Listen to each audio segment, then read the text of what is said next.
Hello. Hello, hey, Ramon. Yeah, great to see you. Thank you so much for coming out. So Nishith and I have known each other for better part of a decade. When he was at ZS, which is the McKinsey of life sciences, by the way. He's in data all his career. Really, really smart guy. And now he's at Pfizer for how long now? About 5.5 years. 5.5 years. And what's your remit? Tell us your remit. I'm in our AI Center of Excellence, the data AI platforms. I lead multiple platforms, including Reltio, Acceldata, our ontology, knowledge management platforms. Excellent. I used to have the Calibra and stuff, but now it's reorged to a different part of the org. Excellent. And Pfizer, as a customer of Acceldata, you've been always at the leading edge. When I was at Viva, you guys were the first to test everything, even all the way back to the Cyprian days, first user of MDM ever for Sunshine Act and those types of compliance use cases. So what is Pfizer doing today in terms of observability, and how does life sciences, we heard a little bit from Andrej about the sort of notion in life sciences and what Merck cares about. What's your perspective at Pfizer?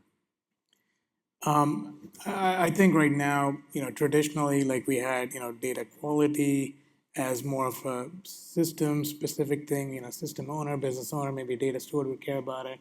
Now it's kind of moved to data observability across pipelines, and then now even more so, and alluding to your, kind of the release today, right? Like AI and agent observability is all the rage right now. So kind of the whole gamut of, from all the way to raw source to kind of analytic applications and agentic applications and kind of all between. Pfizer obviously being in the life science industry, it's a regulated industry, right? Like we have a lot of kind of care to kind of make sure our data, our analytics, our products, everything is safe, from a patient, consumer, customer, HCPs, hospital, clinics perspective. So regulated industry, a lot of our documents go to FDA and EMA. So both on the structured side, as well as unstructured document creation and AI, agentic AI, we have high kind of bar to kind of process data. And so trust is very important. So the trust is the number one thing. And what was the light bulb moment for Pfizer? Because originally you were looking for better data quality. The original RFP that came out that we responded to at Acceldata was really a data quality RFP, right? The term data observability at that time was kind of just getting started. What made sort of the light bulb go on for Pfizer that observability needed to be the thing rather than traditional data quality? Well, I guess, initially it was more from a platform perspective, right? We had Informatica data quality, hi to all the Informatica, ex-Informatica folks here, but Right. We had IDQ, we were looking at other, other tools in the market, and so it was kind of a platform eval. But then, once we kind of saw the power of, hey, not just looking at data quality at rest, but data quality in motion, right? Like, enabling circuit breakers, right? The whole point, which just came up earlier today about shifting left, right? Like Shifting now we're left, trying to yeah. shift left, trying to see, across end-to-end pipelines, right? Like where's the data, and can we find the data at the source of origin, right? Versus in a data lake. We come from a BI, DW analytics world, right? So definitely like reporting and analytics and agentic, care about data, but like typically the data issues are at external sources or, potentially in internal systems. Now kind of a goal, obviously, in terms of shifting left is partly, right, find the issues earlier, but also now we want to kind of be a little bit more self-healing, right? So the example which you were showing for the KYC type stuff is, can our data quality tool find these issues, and then can we have agents which can kind of just go talk to other agents and other systems and kind of almost self-heal, right? Like, maybe with the human in the loop, maybe with them, but depending on the severity, right, things can just align itself. Reconciliation between systems should just happen. Excellent. And Pfizer is such a vast organization. You have data everywhere on commercial, clinical, and all of the tests that are being done. You and I had a conversation about how to deploy data observability at scale. Tell us a little bit about sort of some of the challenges and your thinking around what would really provide immediate benefit for Pfizer. Yeah, just to kind of go a little bit backward, right? Like, the reason why we kind of brought in was, our trusted data program, right, in our supply chain manufacturing. That was kind of one of the key drivers to bring it, right? So as you can imagine, right, trusted data and Acceldata is, key kind of component of that. Now, as we kind of scale to other areas, and like Pfizer's using Acceldata about 6, 7 different domains right now. But as we look to kind of broader enterprise initiatives like our AI Ready Data Initiative in R&D or PGS's Trusted Data, they're looking at like all the data, all the critical data, and making all of that available for agentic AI. So really, the goal now is how do you identify across 100 different domains in R&D, what is the good data quality product, analytic products to be enabled for AI and agents to use it. It's no longer about humans, a data steward or a data system owner looking at the quality of data and fixing it. It's about if agents are going and talking to other data systems, agents need good context on the data quality so they know that, okay, when I run a report or run some analysis, what data to trust. And so that's kind of a key part. And then I would kind of go on to say, like some of the demos you did, in terms of ability to create new policies and things like that. I think that's going to be important because right now, when we bring Acceldata to let's say a data lake or domain, it's really kind of one at a time. It's a conversation. It's almost like a consulting project. We'll have resources on board. There'll be, discovery and, coming up with rules and then implementing rules. But if you want to scale from like 3 domains in R&D to like a 30, 40, 50, like we would love to kind of bring the time to value down by, speeding it up by having, can we give you like enough context and enough kind of access to kind of all the domains, and then can Acceldata do maybe the 80%, right, the baseline quality metrics, and then we can bring in SMEs to kind of add more of the complicated rules. But if we can kind of give baseline rules, right, like can we kind of speed it up and make our data products more certified earlier, which means our agentic kind of pipelines, in terms of what agents we're going to build, what data is accessible to agents can be sped up. No, that makes a lot of sense. So the quick start is a huge sort of reason for you looking at something like an agentic data management type capability. Do you also view sort of the interpretation of any policies or compliance policies and mapping them as a sort of operational savings so that there's not lost in translation type of integration? Is that of a value to something like Pfizer? I think in terms of multiple ways, right? Of course, right? Like we have, for example, we have Andrew here from a clinical team, right? And we have lots and lots of clinical pipelines where, there's a lot of security, right? In terms of, let's say, clinical patients, really, like very few people, there's very few set of people within all of Pfizer who can see unblinded, like clinical study patient data. There's obviously 20 versions of clinical sites across different systems, right? How does MDM and Agentic kind of come together to kind of play a part in making sure all the data across systems are similar? So I think a lot of it is for trust, some of it is for compliance, and then a lot of it is really kind of how do we bring interoperability across different systems, and do we have visibility into where these systems are not interoperable? Almost like the reconciliation check with Joe and you were showing. That's right.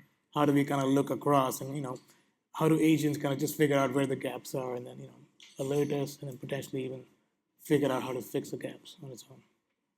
So one of the things, obviously, you and I knew each other from Reltio days, and as an MDM customer for Reltio, one of the sort of integration touch points that we just showed was the MCP server. How do you think MDM is evolving these days in the age of AI and data quality? You have some initiatives like the Reltio agent flow that you're using, which we talk to with our MCP connection. Tell us a little bit about that. So MDM kind of plays a key role in 2 different ways, right? One is just agent flow and kind of Reltio kind of capabilities for agentic stewardship. And then secondly, right, like Reltio and Reltio MCP as kind of agent to agent, where like other business processes who have customer data needs can talk to Reltio, and we can kind of work through that, right? So I'll kind of give you both examples, right? So one example, let's say non-MDM stewardship example, right? Like, or we have our clinical due diligence, so our clinic, we conduct, I don't know, like thousands of studies every year, potentially with somewhere between 5 to 10,000 clinical investigators globally. And, every time you start a new study, every time you start a new phase of a study, or every 6 months, each of the clinical investigators have to go through a due diligence process every time. And so, in the past, a lot of it was manual. They were looking up state medical boards. They were looking up, multiple internal systems. So now we have AI agents, which kind of have automated some of the process. Right. And one of the things they're doing as part of that is, now that we've created the clinical MDM with the enterprise MDM, and enterprise MDM is buying state licensed data. So instead of going to a state website, they can just look up, using the clinical person ID, they can look up the HCP ID in enterprise MDM. Another example would be our compliance meeting events team. When they have, let's say, doctors with contracts, whether it's for clinical or whether it's, getting people reimbursement for like traveling to meeting, conferences, speaker programs, there's, a whole bunch of documentation, application forms. They may get a tax form. They may get a bank account statement of it. They need to put in a direct deposit, that kind of stuff. And we have somewhere between 300 people globally who process these HCP, HCO transactions, and it takes on average about an hour and a half to process all the paperwork. They, they get a bunch of papers, faxed in or something. They type it in. Yeah. They will, in their application, they have a Reltio search API, and they will search for the Reltio, and they may get 3, 4 results back. They'll figure out what's the right one, pick that, and then kind of move forward. And it's an hour and a half process. So now, as with Agentic, as any company does, right now we have to look at every process from that lens of, hey, how can AI speed it up? So our goal is, how can we go from an hour and a half to 15 minutes, right, where the AI kind of does all the work, and then the human only takes 15 minutes to kind of go through the results and kind of process it. And so it's no longer humans doing search in a UI, the Reltio API, getting a list of results, figuring it out. Now the agent is going to do the search. Yeah. And so if agent is going to do a search, and we give back 5 results, how's the agent going to make a decision, right? So now, can we, instead of using exact search or even a fuzzy search, can we use some kind of AI-assisted search where not only is it looking at what came back, but maybe it's doing some web research and looking at websites for the hospitals and all that to kind of get better context and kind of map their documentation, their unstructured data to kind of what's coming back for LTO, maybe look outside and have an evaluation agent which says, what's happening. So it's kind of a more advanced case, but it kind of enables agents now to look at Reltio and make decisions versus humans. Terrific. Yeah. And then I just want to go to the other example now. So the AI stewardship, right. And in that, I think Acceldata is going to be a big part. We have kind of 2 areas, right? One of them is just what we call the efficiency AI, right? We have 20 data stewards or something across the globe. They're processing potential matches and data change requests for that. But what they don't do is things like addresses. We have 45 million customers. We'll have 200 million addresses. Let's say 70% are verified, maybe 30% not verified, ambiguous. That's 60 million addresses. There's no human. We don't have an army of 1,000 people going manually through address to fix it. So now agents can do that. And there's other examples like the reconciliation check you were showing, where we have our data between our sampling system and our system out of sync, right? So there'll be doctors who we have in Reltio, and they have a sample allocation of data lake.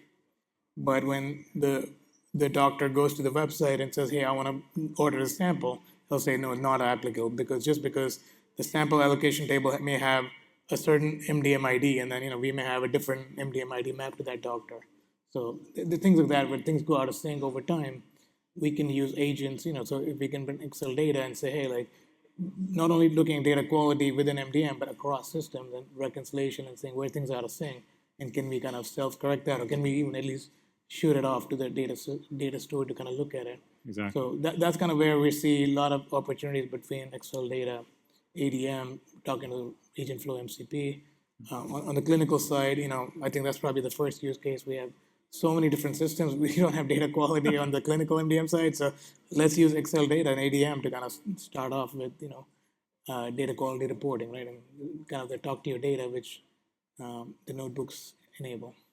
Exactly. We didn't have time to show that today, but if you want to come upstairs, we have the Reltio integration in the demo that shows 4 things: the data quality checks before it gets into Reltio, the profiling, which would help with identifying proactively new data sources as they come online and suggesting them as possible contributors to the customer master or the physician master, as well as new products. So it's continuously monitoring and proposing additional attributes to the golden record. That's a huge benefit.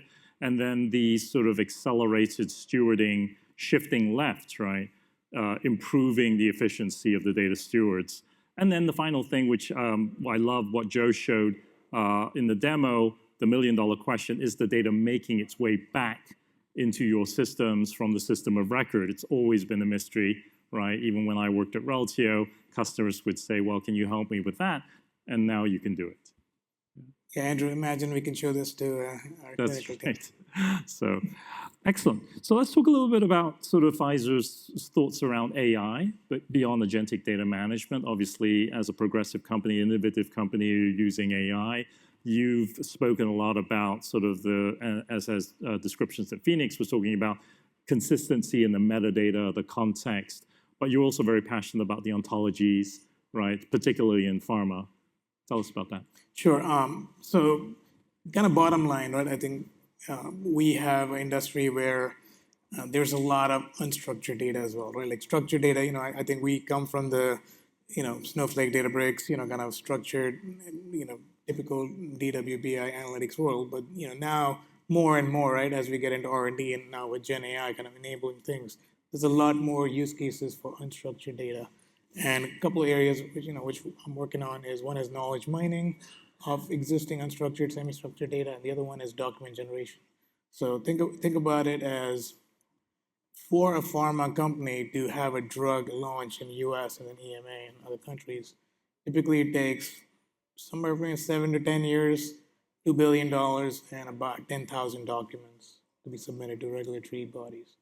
And 10,000 documents have a lot of repetitive data, right? It's the same safety and efficacy and, tolerance and some of that, product descriptions will be there in multiple documents from multiple countries or multiple phases.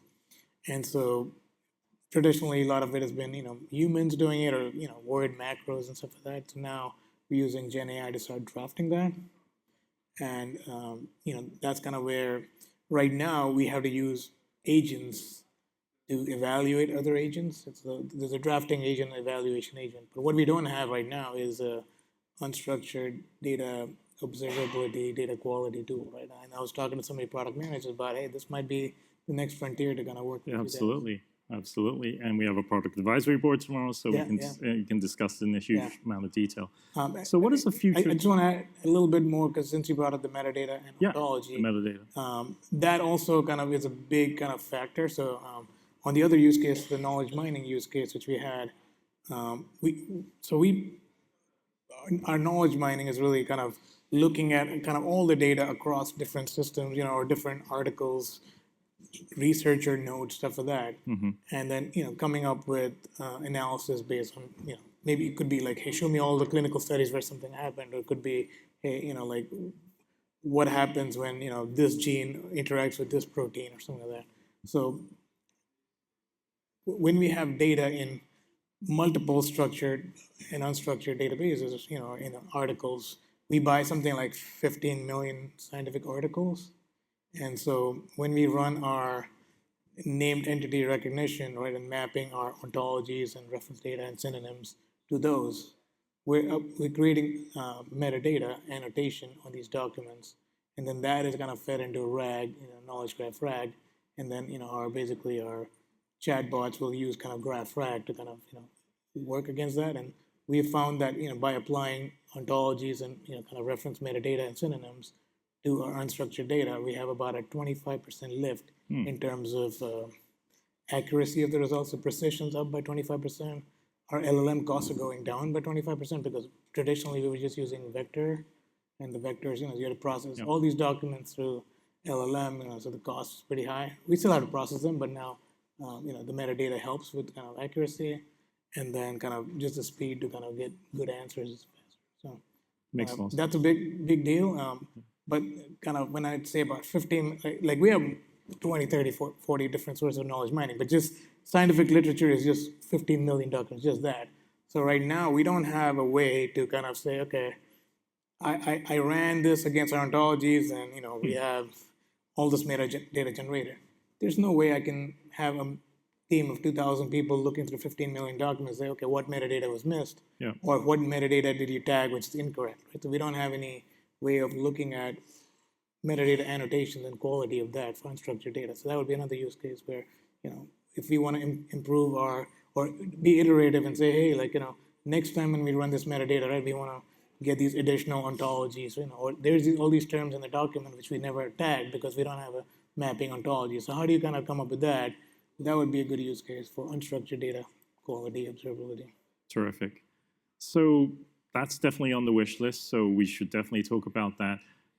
Fast forward a year from now, when you're back here, I hope you are, at Autonomous 27, and what would your 2027 self tell you now that, hey, I wish I'd done this, or look at what we've been able to achieve? So what's your sort of 2027 state that you'd ideally want to have, your vision for what Pfizer needs to do in terms of data observability, data quality, and AI? What would that be? I think a lot of it is agentic data engineering, right? So how do we kind of have our agents, we saw the demo today, right? Yeah. And we've seen kind of The future is here. this year is all about coding agents, right? Yeah. So how can we build our data quality pipelines, data observability pipelines, right? Using metadata. And I think, in fact, I would be very sad if I come here next year and that doesn't happen, because it's our semester 2 goal to kind of have metadata-driven data quality, right? We want to put in metadata into our catalog, right? Both for columns, lineage, as well as data quality. Then ideally we want our agents to build the pipelines, build the, pipeline checks, build the rules in Acceldata, et cetera, and kind of link it all together, and then have reporting, right? So that's our goal for the second semester. So absolutely, definitely kind of very much trending with where you guys are going as well. Perfect. And we don't want to make you sad, so that's absolutely going to happen. And we'll look forward to hopefully having you back next year. Yeah, absolutely. Thank you so much. Thank you, Nishith. Do we have questions, or are we running behind? Any questions from the audience? I'll take some. The question was, how do you define the quality of your unstructured data? We have all sorts of different unstructured data, but let's say I'll give you a couple examples, right? One of them is our bench scientists, right? And they write research notes when they conduct experiments. Now, these bench scientists are very, very traditionally lazy in adding metadata tags to what they do, right? So they will have the experiment, but they're not going to say, hey, it's for this gene, for this enzyme, for this protein, for this compound, et cetera. And they're like, can you just run AI and figure it out, right, based on my notes? They don't want to have a list of values and they go click and pick and choose reference data or metadata. And so I think one of that would be kind of, hey, if we take these the last 100,000 bench scientist notes and run it through LLM and add metadata tag, what's going to be missing, right? So that could be one example. Another example would be, let's say, for, as I mentioned, the scientific literature, we're running through 15 million scientific literature articles and coming up with what can we map to our existing ontology. But there's probably many different terms in there which are not there in ontology. So how do we make our ontologies, our list of values or reference data, et cetera, better? What do we see where the gaps are? And then potentially use LLMs to kind of help fill the gap, right? So LLM may be able to look and say, okay, you looked at this document, these terms and these paragraphs in this file, doesn't have a, annotation. It's going to go look up the internet, maybe look up something, and then, maybe come up with a recommendation. So that could be an area where, how do we continuously improve our annotation of unstructured data so that we're, making our data quality for ontologies better, and then making our unstructured kind of the RAG pipeline better. Those are two examples. I mean, to be honest, I don't think we do unstructured data quality right now, so it's really going 0 to 1 as opposed to kind of more advanced. But those are two things coming top of mind. Yes. Do you also consider fine-grained access management? Question is about fine-grained access management or rule-based access. Definitely, because one of the programs I was talking about, actually both the programs, right? So the DocGen program, right? We're doing medical documents, regulatory, safety, and then they'll have, let's say, a document for the cancer drug versus the document for the vaccine, right? You don't want everybody in the company, or even all the research scientists, or all the clinical people to have access to everything, right? So if it's for a vaccine, only like certain people in the vaccine group will have access to the draft documents we create, right? So we would have at least a document level, and maybe even within the document, if there's specific things, potentially there may be some access control issues. The only thing I would think about, even more fine grained than like a document level, would be if you're talking about the unblinded patient data, right? Like if you're running a clinical trial on, like, let's say I went and got the COVID vaccine trial, like my name should be blinded to like 99% of Pfizer. There's only a very small team, right, which runs the supply chain for clinical trial who has access to it. So that would be another example where it's like very fine grained control. I definitely, on the data lakes we have it. I'm not that familiar with their documents, but I would assume that if there's documents based on that, there would be policies for that. No, I'd love to talk to you. Yeah, absolutely. And we want to learn from your implementation, One more where you question. guys are. Last question. Yes, sir. How far are we ready with respect to AI-assisted regulatory compliance audits? And Acceldata is very specific on building. How far are we from that readiness standpoint, or is there a? Well, I mean, we have the programs for like regulatory audits where AI is helping, but I don't think Acceldata is there yet, because a lot of the regulatory documents are like unstructured documents, right? It's like pages and thousands of documents submitted to FDA. So we don't bring Acceldata there, but it would be kind of a goal in the future to have unstructured DQ.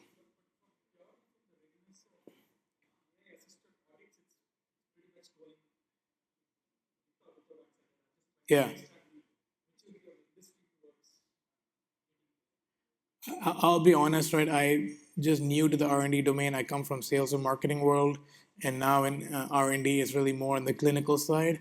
But I've not been on the regulatory submission side. I'm just like literally my first project in the regulatory space. I'm starting.